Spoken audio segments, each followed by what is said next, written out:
25শে বৈশাখ মানেই রবীন্দ্রনাথের জন্মতিথি, বাঙালির নতুন জন্ম। তাই তো নানা আয়োজনে দেশব্যাপী চলছে রবীন্দ্র উৎসব বন্দনা।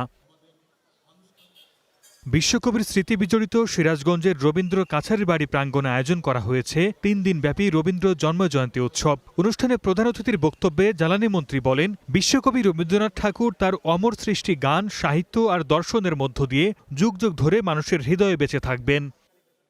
এখানে অনেক কবিতা লিখেছে, সেই স্মৃতি জড়িত এই কুটিবাড়িতে আমরা পালন করছি, যাতে তার কবিতা, তার গান বাঙালির মনে আছে, সেটাকে স্মরণ করিয়ে দেওয়ার জন্য।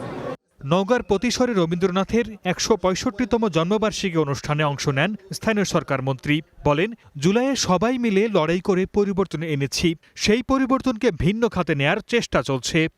আমি শুধু আপনাদের একটা কথা বলতে চাই যে একটা হতাশাবাদী গোষ্ঠী আছে, তারা সারাক্ষণ হতাশ হয়ে যায় এবং তারা বিভিন্নভাবে এই সমাজকে আবার আপনার অস্থির করে রাখতে চায়।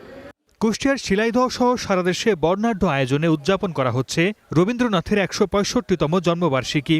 আলোচনা সভার পাশাপাশি নাচ, গান ও কবিতার মাধ্যমে স্মরণ করা হচ্ছে বিশ্বকবিকে। সর্দার মোহাম্মদ আরিফ, স্টার নিউজ।